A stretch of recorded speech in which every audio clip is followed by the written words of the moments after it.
साल 1961 में अमेरिका के राष्ट्रपति जॉन एफ कैनेडी ने पूरी दुनिया के सामने ऐलान किया कि इस दशक के खत्म होने से पहले हम इंसानों को चांद की धरती पर उतार देंगे।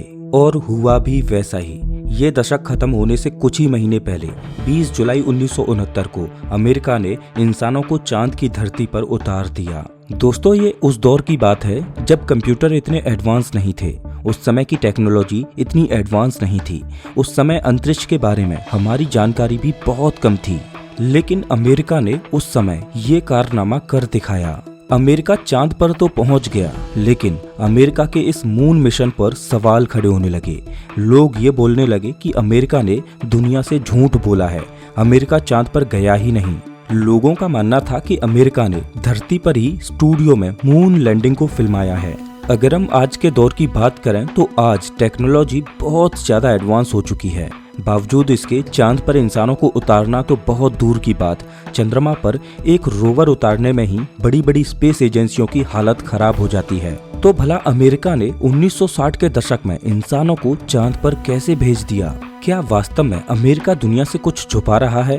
क्या अमेरिका की मून लैंडिंग फेक थी, या फिर सच में अमेरिका ने उस दौर में ये कारनामा कर दिखाया था? नमस्कार दोस्तों, मैं श्याम तोमर स्वागत करता हूँ आपका इस वीडियो में।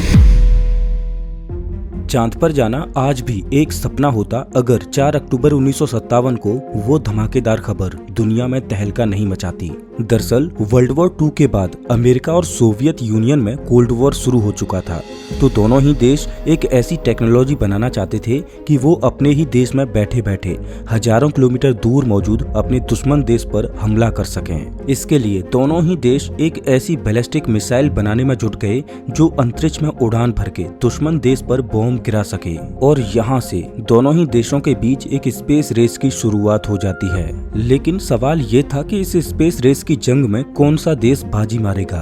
अब मिसाइल टेक्नोलॉजी और रॉकेट टेक्नोलॉजी लगभग सेम होते हैं, तो दोनों ही देश बेहतर स्पेस टेक्नोलॉजी बनाने में जुट गए। और दोनों ही देशों को ये डर था कि कहीं उनका दुश्मन देश पहले बाजी ना मार ले। और 4 अक्टूबर 1957 को एक खबर ने अमेरिका को हिलाकर रख दिया। खबर ये थी कि सोवियत यूनियन ने अंतरिक्ष में मानव निर्मित सैटेलाइट को सफलतापूर्वक लॉन्च कर दिया है। अमेरिका को लग रहा था कि वो सोवियत यूनियन से पहले अंतरिक्ष में पहुंच जाएगा, लेकिन सोवियत यूनियन ने स्पुतनिक 1 सैटेलाइट को अंतरिक्ष में भेजकर बाजी मार ली थी। लेकिन इसके करीब 5 महीनों के बाद अमेरिका ने अपनी एक्सप्लोरर 1 सैटेलाइट को अंतरिक्ष में भेजकर सोवियत यूनियन की बराबरी करने की कोशिश की। लेकिन इसके करीब 3 साल बाद साल 1961 में सोवियत यूनियन ने अमेरिका को एक और बड़ा झटका दे दिया। दरअसल सोवियत यूनियन ने एक इंसान को अंतरिक्ष में भेजकर इतिहास बना डाला और यूरी गागरिन अंतरिक्ष में जाने वाले पहले व्यक्ति बने। अमेरिका स्पेस रेस में पिछड़ता जा रहा था। हालांकि कुछ समय बाद अमेरिका ने भी अपने एक एस्ट्रोनॉट को अंतरिक्ष में भेजा, लेकिन अमेरिका सोवियत यूनियन से हारा हुआ महसूस कर रहा था। और अमेरिका सोवियत यूनियन से मिली इस हार का बदला लेने के लिए किसी भी हद तक जाने के लिए तैयार था। और अमेरिका ने चंद्रमा को ही अपना लक्ष्य बना लिया। यूरी गागरिन की स्पेस यात्रा के कुछ हफ्तों के बाद 25 मई साल 1961 में अमेरिका के तत्कालीन राष्ट्रपति जॉन एफ कैनेडी ने पूरी दुनिया के सामने एक ऐलान किया कि वो इस दशक के खत्म होने से पहले इंसानों को चांद पर भेजेंगे और उन्हें सुरक्षित पृथ्वी पर भी लाएंगे। I believe that this nation should commit itself to achieving the goal before this decade is out of landing a man on the moon and returning him safely to the earth. America के राष्ट्रपति ने चांद पर जाने का ऐलान तो कर दिया, लेकिन सवाल ये था कि क्या वास्तव में अमेरिका इस असंभव काम को अंजाम दे पाएगा? क्योंकि ये वो दौर था जब ना तो कोई स्मार्टफोन थे, ना इंटरनेट था, ना ही नेविगेशन के लिए कोई जीपीएस टेक्नोलॉजी थी, और उस समय के कंप्यूटर भी इतने एडवांस नहीं थे। तो भला चांद पर जाना कैसे संभव हो पाता, वो भी इस दशक के समाप्त होने से पहले। We choose to go to the moon in this decade and do the other things. Not because they are easy, but because they are hard. America की स्पेस एजेंसी नासा ने अपने इस राष्ट्रीय लक्ष्य को हासिल करने के लिए काम शुरू कर दिया। और नासा ने चांद पर जाने के इस मिशन का नाम एक प्राचीन देवता अपोलो के नाम पर रखा। अपोलो प्रोग्राम को अंजाम देने के लिए नासा को सबसे पहले वो टेक्नोलॉजी तैयार करनी थी जिसकी मदद से इस अपोलो मिशन को सफल बनाया जा सके। और अपोलो यान को अंतरिक्ष में भेजने के लिए नासा ने 5 इंजनों वाला एक शक्तिशाली रॉकेट बनाकर तैयार किया, जो कि 36 मंजिला इमारत जितना बड़ा था। अब अंतरिक्ष का माहौल पृथ्वी के मुकाबले बहुत ज्यादा अलग होता है, तो ऐसे में एस्ट्रोनॉट्स अंतरिक्ष में कैसे जाएंगे, वहां पर वो कैसे सरवाइव करेंगे, इन सारी चीजों के परीक्षण के लिए नासा ने अलग से 2 और स्पेस प्रोग्राम चलाए, जिनमें एक था मर्क्यूरी प्रोग्राम और दूसरा था जेमिनी प्रोग्राम। मर्क्यूरी प्रोग्राम के द्वारा नासा ने ये सीखा कि कैसे वो इंसानों को अंतरिक्ष में जिंदा रख सकते हैं। वो इंसानों को पृथ्वी के ऑर्बिट में भेजते और देखते कि अंतरिक्ष में एस्ट्रोनॉट्स को कौन कौन सी टेक्निकल चीजों की जरूरत है, अंतरिक्ष में रहने से एस्ट्रोनॉट्स के शरीर में क्या क्या बदलाव होते हैं, कैसे वो एस्ट्रोनॉट्स को वापस धरती पर जिंदा ला सकते हैं।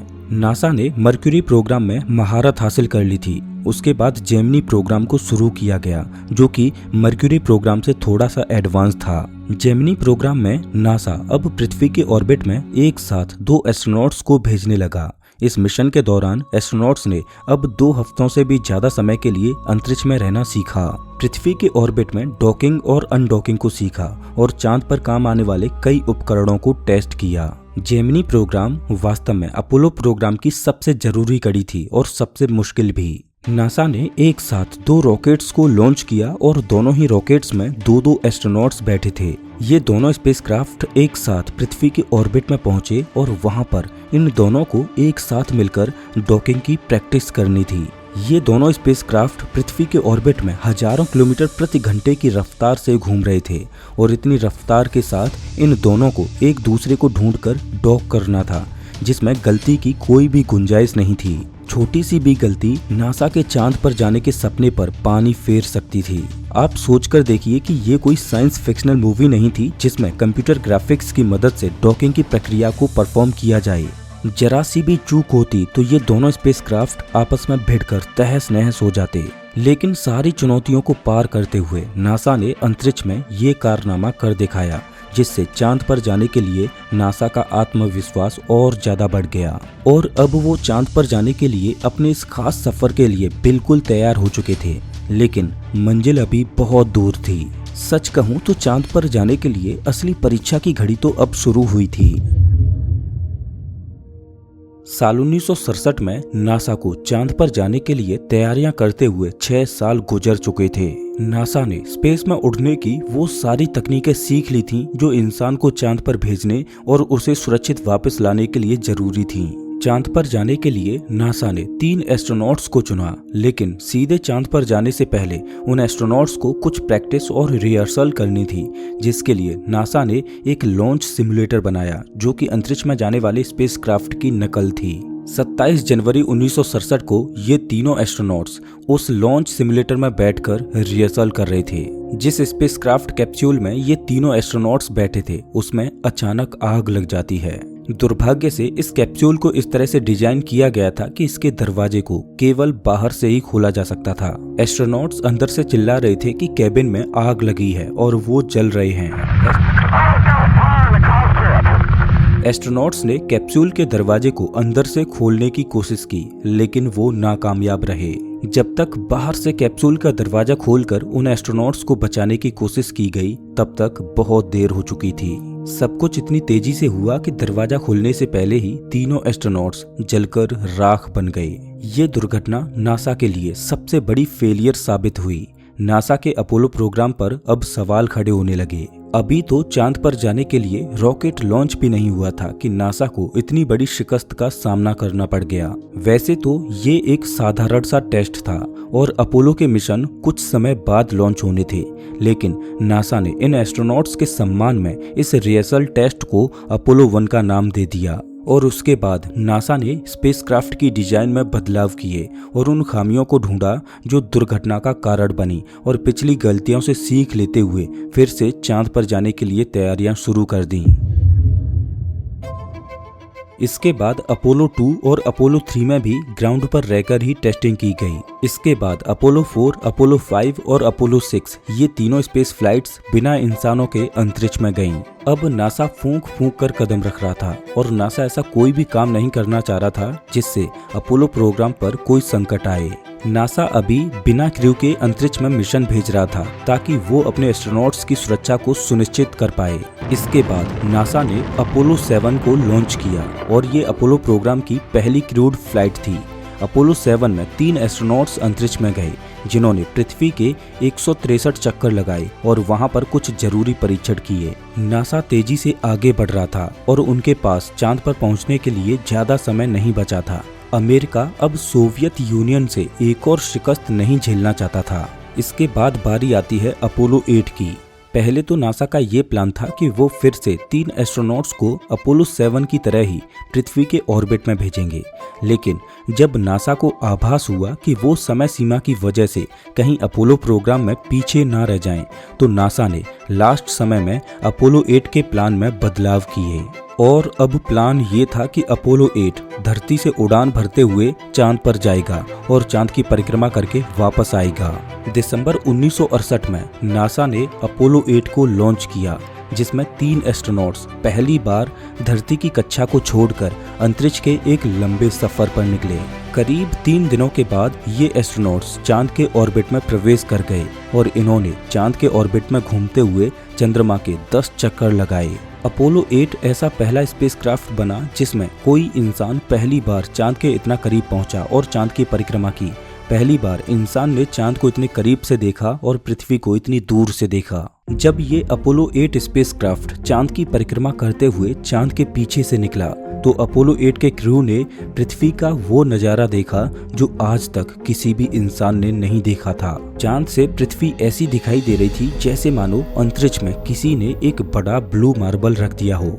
जिस तरह पृथ्वी पर सूर्योदय होता है, उसी तरह चांद से पृथ्वी को देखने पर ऐसा लग रहा था कि मानो पृथ्वी का अभी अभी उदय हुआ हो। एस्ट्रोनॉट्स ने पृथ्वी के इस खूबसूरत दृश्य को अपने कैमरे में कैद किया और पृथ्वी की ये फोटो अर्थराइज के नाम से फेमस हो गई। अपोलो 8 के एस्ट्रोनॉट्स चांद के करीब तो पहुंचे, लेकिन वो चांद पर उतरने की बजाय चांद की परिक्रमा करके वापस धरती पर आ गए। अपोलो 8 की इस सफलता से नासा को बहुत ज्यादा आत्मविश्वास मिला। अब नासा की नजरें आखिरी पड़ाव पर थीं, वो था चांद पर इंसानों को उतारना। अब इस दशक के खत्म होने में सिर्फ 1 साल ही बचा था। नासा चांद के पास तो पहुंच गया, लेकिन अभी भी सबसे बड़ी चुनौती ये थी कि वो इंसानों को चांद की धरती पर सुरक्षित कैसे उतारे। इसके लिए अभी भी बहुत सी तैयारियां करना बाकी था। वीडियो में हम आगे बढ़ें उससे पहले आपका अपोलो स्पेसक्राफ्ट को समझना ज्यादा जरूरी है कि पृथ्वी से चांद पर उतरने तक के सफर में अपोलो स्पेसक्राफ्ट का क्या रोल रहने वाला है। अपोलो स्पेसक्राफ्ट 3 भागों से मिलकर बना था। पहला था कमांड मॉड्यूल, जिसे अपोलो यान का दिमाग बोला जा सकता है। पृथ्वी से चांद तक जाने के लिए एस्ट्रोनॉट्स इसी कमांड मॉड्यूल में बैठेंगे। इसी में सभी कंप्यूटर्स और नेविगेशन सिस्टम लगे हैं, जिससे एस्ट्रोनॉट्स इस अपोलो यान को कंट्रोल करेंगे। इस कमांड मॉड्यूल पर हीट शील्ड भी लगी है, जिससे पृथ्वी पर वापसी के दौरान पृथ्वी के वायुमंडलीय घर्षण से पैदा होने वाली हीट से एस्ट्रोनॉट्स को बचाया जा सके। अपोलो स्पेसक्राफ्ट का दूसरा जरूरी भाग है सर्विस मॉड्यूल। जैसा कि इसके नाम से ही पता चलता है कि सर्विस मॉड्यूल के द्वारा अपोलो स्पेसक्राफ्ट को इलेक्ट्रिसिटी की सप्लाई दी जाएगी। इसी के द्वारा एस्ट्रोनॉट्स को ऑक्सीजन और पानी की सप्लाई भी मिलेगी।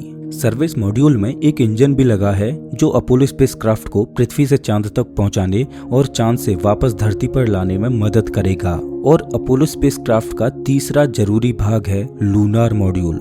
जब अपोलो स्पेसक्राफ्ट चांद की कक्षा में प्रवेश कर जाएगा तो 2 एस्ट्रोनॉट्स इस लूनार मॉड्यूल में बैठेंगे। उसके बाद ये लूनार मॉड्यूल अपोलो यान से अलग होगा और एस्ट्रोनॉट्स को चांद की धरती पर उतारेगा। जब एस्ट्रोनॉट्स चांद की धरती पर अपने काम को खत्म कर लेंगे, उसके बाद वो इसी लूनार मॉड्यूल में बैठकर वापस अपोलो यान में आएंगे और लूनार मॉड्यूल को अपोलो यान से अलग करके चांद की कक्षा में ही छोड़ देंगे, जिससे अपोलो यान का भार कम हो जाए और वापस धरती पर आएंगे। इससे पहले जो अपोलो 8 मिशन चांद पर पहुंचा था, उसमें ये लूनार मॉड्यूल शामिल नहीं था, जिस वजह से एस्ट्रोनॉट्स केवल चांद की परिक्रमा करके ही वापस धरती पर आ गए। नासा अब अपोलो मिशन के आखिरी पड़ाव पर कदम रखता है। नासा द्वारा अभी तक किए गए स्पेस मिशंस के द्वारा इस कमांड मॉड्यूल और सर्विस मॉड्यूल पर भली भांति परीक्षण किया जा चुका था, लेकिन अभी भी इस लूनार मॉड्यूल की टेस्टिंग बाकी थी।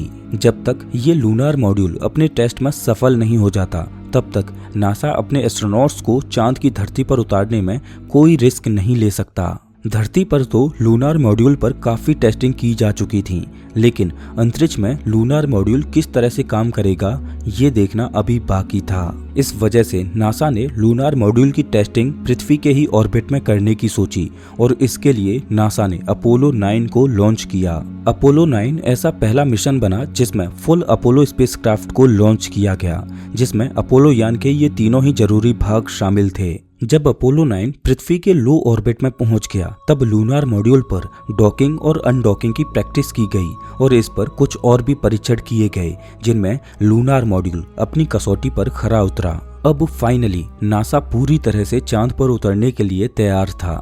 नासा ने हर वो तैयारी पूरी कर ली थी जो इस मिशन के लिए जरूरी थी, लेकिन अभी भी नासा के जहन से अपोलो 1 का हादसा नहीं निकला था, जिस वजह से पूरी तैयारियों के बावजूद भी नासा चांद पर जाने के लिए कोई भी गलती नहीं करना चाहता था। इस वजह से नासा एक बार और रिहर्सल टेस्ट करना चाहता था। इसके लिए नासा ने अपोलो 10 को लॉन्च किया। इस मिशन में वो सारे काम किए गए जो एक्चुअल मून लैंडिंग में होने वाले थे। सिर्फ एक काम ऐसा था जो नहीं किया गया, वो था चांद की सतह पर लैंड करना।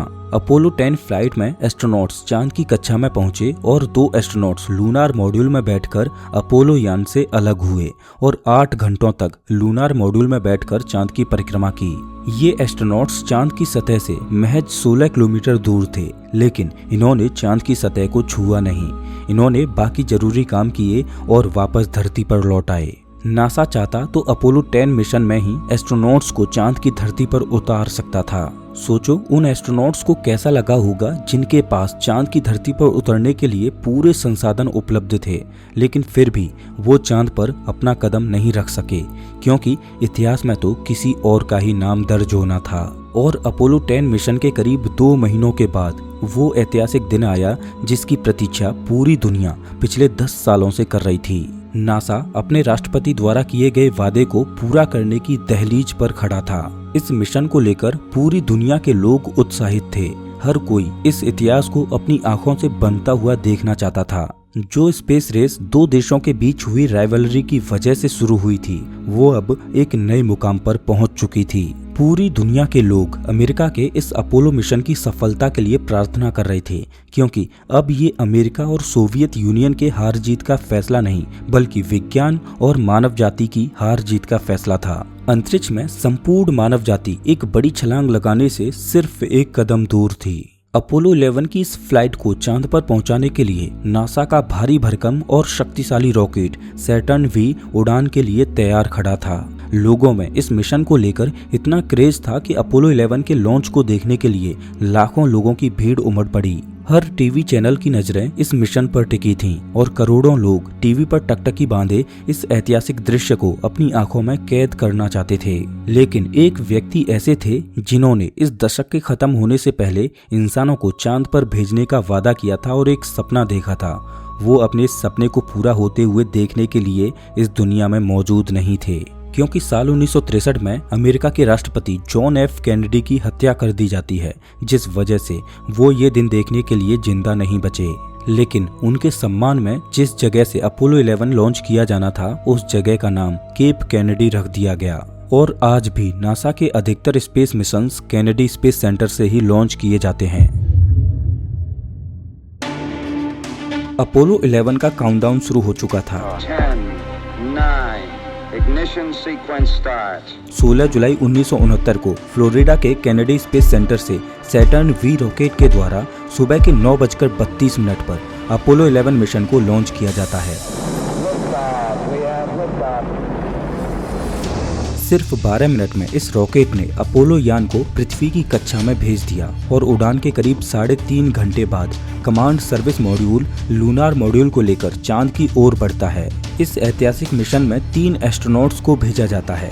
नील आर्मस्ट्रॉन्ग जो कि इस मिशन को लीड कर रहे थे, माइकल कॉलिंस जो कि कमांड मॉड्यूल के पायलट थे और माइकल कॉलिंस की ही जिम्मेदारी थी अपोलो स्पेसक्राफ्ट को चांद तक पहुंचाने की, और तीसरे एस्ट्रोनॉट थे एडविन बज ऑल्ड्रिन, जो कि लूनार मॉड्यूल के पायलट थे।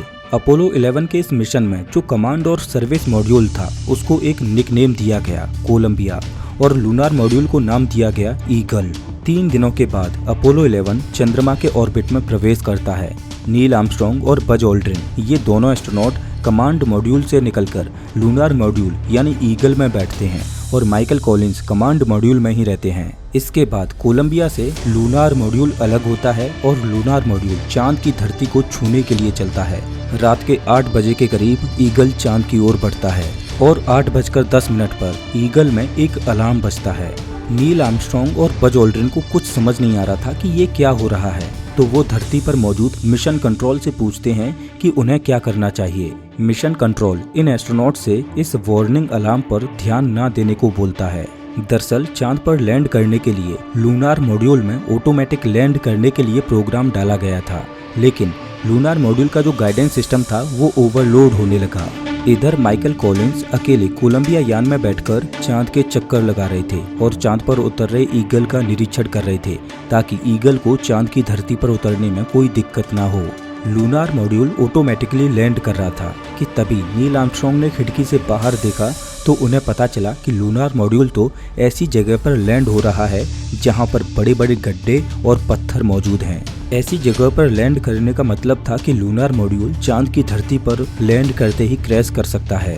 तो आने वाली मुसीबत को देखते हुए जब लूनार मॉड्यूल चांद की धरती से महज 150 मीटर की ऊंचाई पर था, तब नील आर्मस्ट्रॉन्ग लूनार मॉड्यूल का कंट्रोल ऑटोमेटिक से हटाकर अपने हाथों में ले लेते हैं और वो एक्चुअल लैंडिंग साइट से 4 मील आगे उतरने का फैसला करते हैं। नासा ये पहले से ही जानता था कि ये मिशन इतना कठिन है कि इसके सफल होने के चांसेज 50% से भी कम हैं।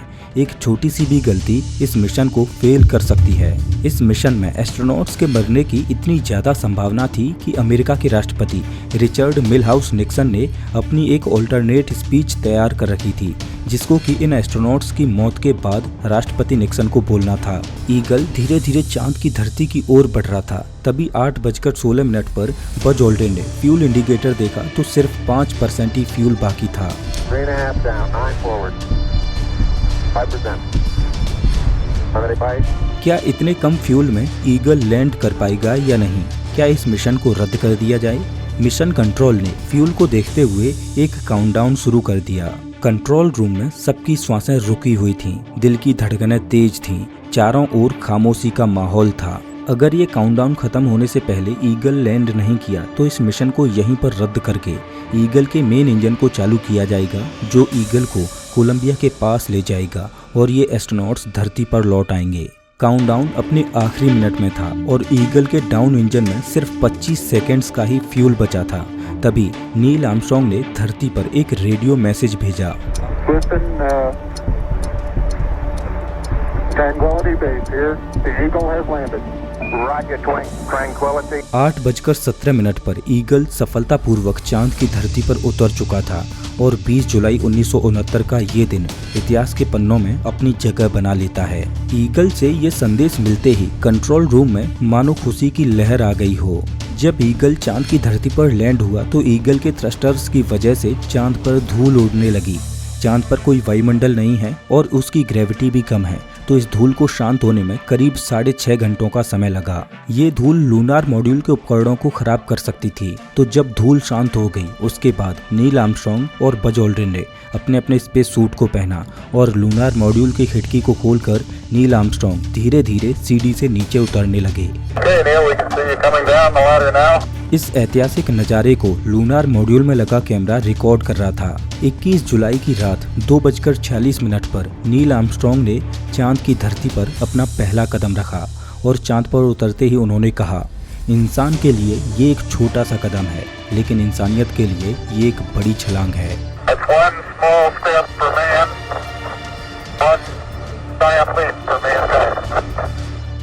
कोलंबिया यान में बैठे माइकल कॉलिंस चांद के इतना करीब होने के बावजूद भी चांद की धरती पर नहीं उतर सके, लेकिन इस मिशन में उनका योगदान बहुत ज़्यादा था। नील आर्मस्ट्रॉन्ग के चांद पर उतरने के करीब 20 मिनट बाद बज ऑल्ड्रिन भी चांद पर उतरे। नील आर्मस्ट्रॉन्ग और बज ऑल्ड्रिन ने मिलकर वहां बहुत सारी तस्वीरें खींची। इस black and white live telecast को पृथ्वी पर करीब 60 करोड़ लोगों ने देखा। उन्होंने वहां पर अमेरिकी झंडा लगाया और अमेरिकी राष्ट्रपति से बातें की। उन्होंने चांद की धरती पर कई साइंटिफिक इंस्ट्रूमेंट्स लगाए ताकि चांद के बारे में और ज्यादा अध्ययन किया जा सके। इन्होंने करीब 23 किलोग्राम पत्थर और मिट्टी के सैंपल्स इकट्ठे किए। इन्होंने वहां पर अपोलो 1 मिशन में जान गंवाने वाले एस्ट्रोनॉट्स को श्रद्धांजलि भी दी। उसके बाद ये दोनों एस्ट्रोनॉट्स ईगल में बैठकर चांद से टेक ऑफ किए। उसके बाद ईगल चांद की कक्षा में चक्कर लगा रही कोलंबिया से जुड़ा और फाइनली ये एस्ट्रोनॉट्स पृथ्वी की ओर रवाना हुए। पृथ्वी के पास आकर पृथ्वी के वायुमंडल में प्रवेश करने से पहले उन्होंने सर्विस मॉड्यूल को कमांड मॉड्यूल से अलग किया, क्योंकि केवल कमांड मॉड्यूल को ही री एंट्री के लिए डिजाइन किया गया था।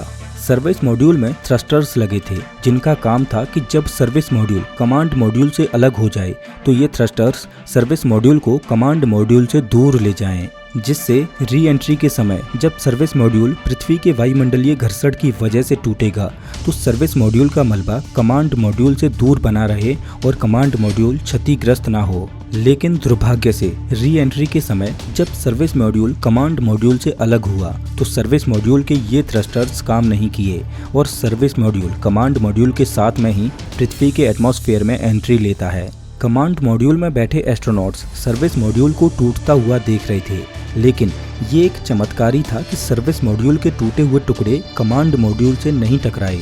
चांद से वापस आने के बावजूद भी इन एस्ट्रोनॉट्स की जान अभी भी खतरे में थी। तेजी से पृथ्वी पर गिरता हुआ कमांड मॉड्यूल पृथ्वी के घर्षण की वजह से आग के गोले में बदल जाता है, लेकिन कमांड मॉड्यूल में लगी हीट शील्ड एस्ट्रोनॉट्स को अंदर हीट से बचाती है। कमांड मॉड्यूल के पैरासूट डिप्लॉय होते हैं और समुद्र में ये छपाक से गिरता है। ये तीनों एस्ट्रोनॉट्स सही सलामत धरती पर वापस लौट चुके थे। 1969 में अमेरिका ने वो कर दिखाया जिसका संकल्प कभी उसके राष्ट्रपति ने 1961 में लिया था। जिस मिशन के सफल होने की संभावना 50% से भी कम थी, उसमें ये एस्ट्रोनॉट्स अपनी जान की बाजी लगाकर इतिहास के पन्नों में अपनी जगह बना लेते हैं। अपोलो 11 की ये खबर पूरी दुनिया के अखबारों और टीवी चैनल्स के लिए एक हेडलाइन बन जाती है। ये एस्ट्रोनॉट्स रातों रात फेमस हो जाते हैं। लेकिन यहाँ पर एक सवाल आता है कि क्या ये एक इत्तेफाक नहीं था कि 1 साल बाद ये दशक खत्म हो जाता, उससे पहले ही अमेरिका चांद पर लैंड कर जाता है। क्या हो कि सोवियत यूनियन के साथ चल रहे कोल्ड वॉर में अमेरिका ने अपना एडवांटेज दिखाने के लिए झूठी मून लैंडिंग की साजिश रची हो। नासा की मून लैंडिंग के बाद बहुत से ऐसे सवाल खड़े हुए जिन्होंने नासा को कटघरे में लाकर खड़ा कर दिया। नासा के मून लैंडिंग के बारे में एक कॉन्स्पिरेसी थ्योरी ये है कि नासा कभी चांद पर गया ही नहीं और नासा ने मून लैंडिंग को अपने स्टूडियो में ही फिल्माया और दुनिया को बेवकूफ बनाया। लेकिन क्या ये वास्तव में सच है? आखिर वो कौन से सवाल हैं जो नासा की मून लैंडिंग को फेक बताते हैं? पहला सवाल, नासा ने जब मून लैंडिंग की तस्वीरें और वीडियो जारी की तो उनमें अमेरिकी झंडा लहराता हुआ नजर आ रहा था। अब जैसा कि हम जानते हैं कि धरती पर झंडा पृथ्वी के वायुमंडल की वजह से लहराता है, लेकिन चांद पर तो कोई वायुमंडल है ही नहीं, तो चांद पर झंडा कैसे लहरा सकता है? तो नासा इस सवाल का जवाब ये देता है कि जब एस्ट्रोनॉट्स ने झंडे को चांद की धरती में गाड़ा था तो उससे झंडा हिलने लगा और झंडे के ऊपर एक छड़ लगाई गई थी जिससे झंडा लहराता हुआ दिखाई दे। दूसरा सवाल, आप इस तस्वीर को देखिए जिसमें बज ऑल्ड्रिन खड़े हैं। बज ऑल्ड्रिन की इस तस्वीर को नील आर्मस्ट्रॉन्ग ने खींचा था। अब अगर बज ऑल्ड्रिन के हेलमेट से आने वाले रिफ्लेक्शन को देखें तो इसमें ईगल लैंडर और नील आर्मस्ट्रॉन्ग को साफ साफ देखा जा सकता है, लेकिन इस रिफ्लेक्शन में किसी भी प्रकार का कोई कैमरा नजर नहीं आ रहा और ना ही नील आर्मस्ट्रॉन्ग के हाथों में कोई कैमरा है। तो सवाल ये है कि इस तस्वीर को आखिर किसने खींचा? लेकिन इस तस्वीर के बारे में नासा का कहना है कि इस तस्वीर को नील आर्मस्ट्रॉन्ग ने ही खींचा था। कैमरा उनके स्पेस सूट में चेस्ट के पास माउंटेड था, जिस वजह से नील आर्मस्ट्रॉन्ग के हाथों में कोई कैमरा नजर नहीं आ रहा। लेकिन अगर इस तस्वीर को गौर से देखें तो नील आर्मस्ट्रॉन्ग का हाथ उनकी चेस्ट की ओर दिखाई दे रहा है, जो ये दर्शाता है कि वो उस समय फोटो खींच रहे थे। तीसरा सवाल, पृथ्वी से हम रात को आसमान में देखते हैं तो हमें तारे दिखाई देते हैं, लेकिन चांद की ली गई तस्वीरों में कोई भी तारा नजर नहीं आता। तो इसके जवाब में नासा का कहना है कि चांद का सरफेस बहुत ज्यादा रिफ्लेक्टिव है, जिस वजह से चांद की सतह पर पड़ने वाला सूर्य का प्रकाश ज्यादातर रिफ्लेक्ट हो जाता है। चंद्रमा की सतह के इसी रिफ्लेक्शन की वजह से तारों को तुरंत देख पाना बहुत मुश्किल होता है। इस वजह से चांद पर फोटो लेते समय फास्ट एक्सपोजर सेटिंग का इस्तेमाल किया गया था, जिस वजह से बैकग्राउंड से आने वाली लाइट पर कैमरा फोकस नहीं करता, जिस वजह से चांद की तस्वीरों में आसमान में तारे नजर नहीं आते। चौथा सवाल, जैसा कि हम जानते हैं कि परछाई हमेशा लाइट सोर्स के विपरीत दिशा में बनती है और अगर एक से ज्यादा चीजें मौजूद होंगी तो उन सभी की परछाई एक ही दिशा में बनेगी। लेकिन चांद पर ली गई तस्वीरों में परछाई अलग अलग दिशाओं में बनती हुई नजर आती हैं और चांद की तस्वीरों में कोई परछाई छोटी दिखाई देती है तो कोई बड़ी। अब जैसा कि हम जानते हैं कि अगर लाइट सोर्स किसी ऑब्जेक्ट के ठीक पीछे होता है तो परछाई बड़ी बनती है और अगर लाइट सोर्स ऑब्जेक्ट के ऊपर होता है तो परछाई छोटी बनती है। लेकिन चंद्रमा पर तो सूर्य ही एकमात्र लाइट सोर्स था, जिस वजह से वहां पर समान लंबाई वाले ऑब्जेक्ट्स की परछाई एक ही दिशा में समान लंबाई की होनी चाहिए थी। तो कॉन्स्पिरेसी थ्योरिस्ट का ये कहना है कि ऐसा तभी हो सकता है जब एक से ज्यादा लाइट सोर्स मौजूद हों, जिनमें कोई लाइट सोर्स पास था तो कोई दूर। तो कहीं ऐसा तो नहीं कि नासा ने इन तस्वीरों को स्टूडियो में ही मल्टीपल लाइट्स के बीच खींचा हो। नासा इस सवाल का जवाब ये देता है कि चांद की सतह ऊबड़ खाबड़ है, जिस वजह से वहां पर परछाई अलग अलग लंबाई और अलग अलग दिशा में बनती हुई नजर आती हैं। अगर हम पृथ्वी पर देखें तो पहाड़ों में जमीन ऊबड़ खाबड़ होने की वजह से वहां परछाई अलग अलग दिशाओं में छोटी और बड़ी नजर आती हैं। और ये वाकई में सच है कि ऊबड़ खाबड़ जगह में परछाई एक ही दिशा में समान लंबाई की नजर नहीं आती। नासा ने मून लैंडिंग से संबंधित इन सभी सवालों का पर्दाफाश कर दिया। दुनिया भर में लोग नासा की मून लैंडिंग पर सवाल खड़े कर रहे थे, लेकिन एक देश ऐसा था जो बिल्कुल चुप्पी साधे हुए था और वो था अमेरिका का सबसे बड़ा rival Soviet union. Soviet union America का राइवल होने की वजह से उसके हर एक कदम पर पैनी नजर रखे हुए था। सोवियत यूनियन ने उस समय अमेरिका की मून लैंडिंग पर कोई भी सवाल खड़ा नहीं किया था, क्योंकि सोवियत यूनियन जानता था कि अमेरिका सच में चांद पर पहुंच चुका है। दोस्तों, नासा का ये अपोलो प्रोग्राम अपोलो 17 तक चला, जिसमें नासा ने 6 बार इंसानों को चांद की धरती पर उतारा और अभी तक 12 लोग चांद की धरती पर कदम रख चुके हैं। आधुनिक समय में चांद पर भेजे गए सैटेलाइट्स ने नासा द्वारा की गई मून लैंडिंग की साइट्स की तस्वीरें ली, तो उनसे ये साफ होता है कि नासा सच में चांद पर गया था, क्योंकि अपने हर एक मून मिशन में नासा चांद पर कुछ न कुछ साइंटिफिक उपकरण छोड़ कर आता था, जो आज भी चांद की धरती पर मौजूद हैं। वैसे तो नासा का अपोलो प्रोग्राम अपोलो 17 तक चला, लेकिन इन सभी अपोलो मिशंस में सबसे खतरनाक मिशन अपोलो 13 रहा, जिसमें 3 एस्ट्रोनॉट्स चांद पर जा रहे थे और वो 3 दिनों के बाद चांद की कक्षा में प्रवेश करने ही वाले थे कि तभी अचानक अपोलो स्पेसक्राफ्ट के सर्विस मॉड्यूल में एक धमाका होता है, जिसमें ऑक्सीजन टैंक ब्लास्ट हो चुका था। इस धमाके की वजह से अपोलो स्पेसक्राफ्ट में पानी, बिजली और ऑक्सीजन खत्म हो जाते हैं। पृथ्वी से करीब 4 लाख किलोमीटर दूर मौजूद इन एस्ट्रोनॉट्स का अब चांद पर लैंड करना तो बहुत दूर की बात। अब सवाल ये था कि क्या ये वापस धरती पर आ भी पाएंगे या नहीं, क्योंकि अगर ये वापस धरती पर आएंगे तो भी इन्हें अभी भी 3 दिन से और ज्यादा का समय लगने वाला था। बिना बिजली, पानी और ऑक्सीजन के आखिर ये कैसे जिंदा बच पाएंगे। सच में अपोलो 13 की कहानी रूह कपा देती है। अपोलो 13 की इस दिल दहला देने वाली घटना को आप स्क्रीन पर दिख रही इस वीडियो में देख सकते हो। मैं आपको वहीं मिलता हूँ।